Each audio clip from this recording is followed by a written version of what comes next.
Not gonna lie, it was a weird emotional day for me today. Oh yeah? It was. It was a very emotional day. You sound awfully chipper for having an emotional day. Well, you ride the dragon, my friend. Sometimes you're up, sometimes you're down. I didn't say it was an emotional day could be the happiest fucking day of your life or the saddest day. That's all emotions, you know? But it was a sad day. I'm not going to lie. It was a fucking sad day. It wasn't a happy day. I bid adieu to, I think, the last Hastings I'll ever set foot in, ever, today. Oh, today was the last day? The Hastings are gone? This was it. It was 90% off day, and then at the end, they did the thing where they gave you a bag and said, go fill it up and give us a 20. And it was fucking sad, though, man. Like, it's weird how you can be attached to places. I remember being sad about leaving 3 places in my life, as far as like, not like leaving a town, but like a place that you go, like a room or a building or a store or something. I was sad when I moved out of the old farmhouse. That was my first place I ever lived outside of my mom and dad's place. I was sad. I revisited it one time, like at midnight by myself.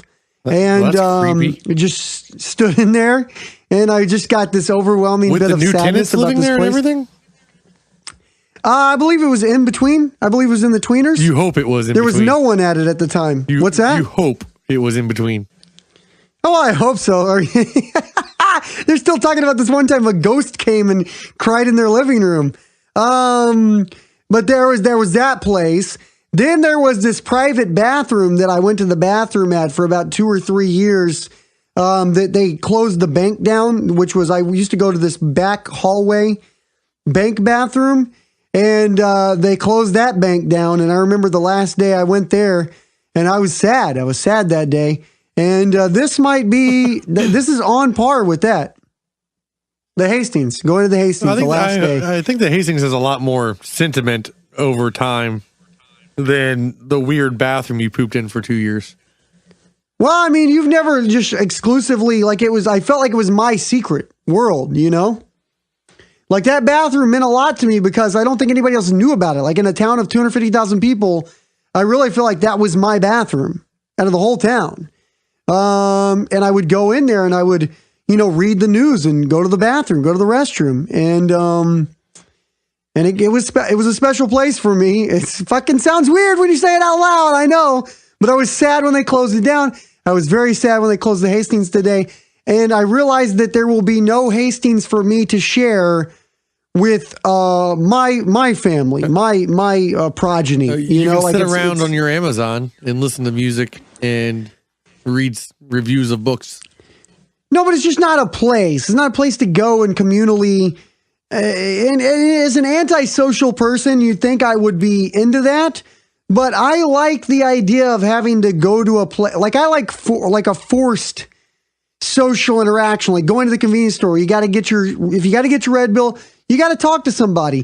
90% of the time I say very little to the person in front of me, but once in every 3 months, I'll have a 10, 15 minute conversation with the person and make a connection with another human being. And that's gone. It's gone, man. Gone. Nowhere else you with the wind. People. What a shame. I mean, you tell me, what are we going to go fucking into a meetup.com room and we're with our avatars and play like Sims? Barnes and Noble. Closing down too, motherfucker. Are they really? Let's see. Books A Million's bankrupt and done. Borders is bankrupt and done. You don't think Barnes and Noble is like any day now? Yeah, they may be the last.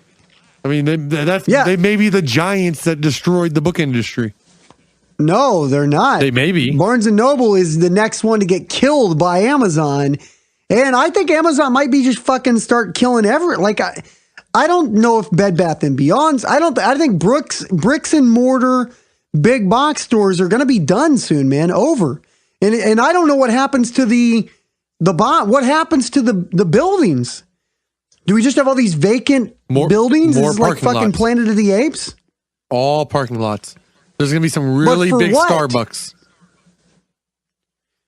Well, that's the thing. I think Starbucks definitely survives because you can't Amazon a Starbucks. Yeah. Well, so you can't Starbucks buys the Sears and Roebuck And now there's a 2-story escalated Starbucks place. Well, they could probably, every town could probably just get rid of their 85 Starbucks and have like a big Let's go down to the super Starbucks.